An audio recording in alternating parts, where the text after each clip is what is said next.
இன்றைய வீடியோவில் பைக்கில் ஓஃப்ளோ பிரச்சனைக்கு என்ன தீர்வு, அதோடு சேர்த்து ஃப்ளோட் நீடில் எப்படி மாற்றுறது என்பதை தான் பார்க்க போகிறோம்.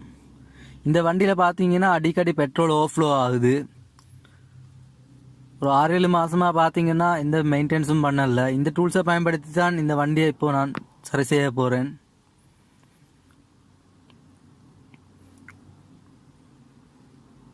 முதல் விஷயம் பார்த்தீங்கன்னா ஆஃபில்டரோட சைட் கவரை ரிமூவ் பண்ணணும்.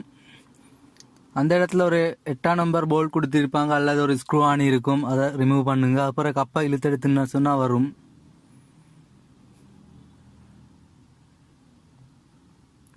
அடுத்தது கார்பரேட்டரை லூஸ் பண்ணணும். பக்கத்தில் 2 ஆணி கொடுத்துருப்பாங்க, அது ரெண்டையும் லூஸ் பண்ணால் கார்பரேட்டரை நம்மளுக்கு ஒரு பக்கத்துக்கு வளைக்கலாம். ரெண்டும் லூஸ் ஆயிருச்சு.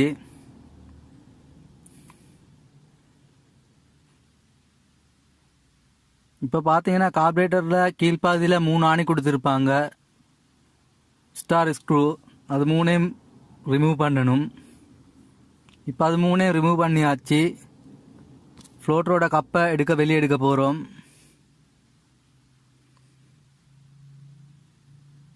இப்போ பார்த்தீங்கன்னா நிறைய அழுக்கெல்லாம் இருக்குது, அதையும் க்ளீன் பண்ணி ஃப்ளோட் பின்னையும் மாற்ற போகிறோம். அடுத்து பார்த்தீங்கன்னா ஃப்ளோட்டை கழட்டணும். அதுக்கு ஒரு ஸ்டார் ஸ்க்ரூ ஆணி கொடுத்துருப்பாங்க, அதை ரிமூவ் பண்ணி இல்லை மெதுவாக கீழே இழுத்திங்கன்னா அது வரும்.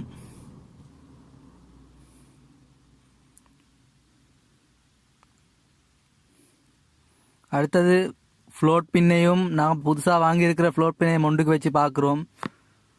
பார்த்தீங்கன்னா ரெண்டும் சரியாக தான் இருக்குது. இப்போ மெயின் ஜெட், ஐடில் ஜெட், அது ரெண்டையும் க்ளீன் பண்ணி மாட்டணும்.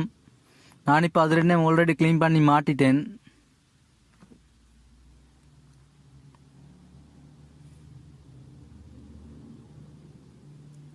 இப்போ பார்த்தீங்கன்னா நீடில் ஃப்ளோட்டில் ஃபிக்ஸ் பண்ணணும். அந்த பின்னில் உட்கார்ற மாதிரி நீடில் வச்சு கார்பரேட்டரில் அந்த ஹோலில் சரியாக நீடில் உட்கார்ற மாதிரி பொருத்தணும். இப்போ அதையும் பொருத்தியாச்சு. இப்போ அது எப்படி வேலை செய்கிறத செக் பண்ணி பார்த்துக்கலாம். இப்போ பார்த்தீங்கன்னா அது சரியாக வேலை செய்யுது. இப்போது கீழே வர அந்த கப்பை ஃபிக்ஸ் பண்ணுவோம்.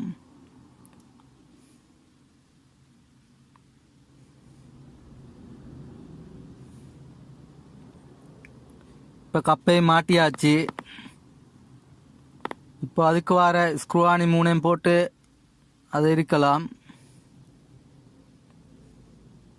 இப்போ பார்த்தீங்கன்னா அதை மாட்டி வச்சுக்கிறோம். இப்போ ஸ்க்ரூ டிரைவரை பிடிச்சி அதை டைட் பண்ண போகிறோம்.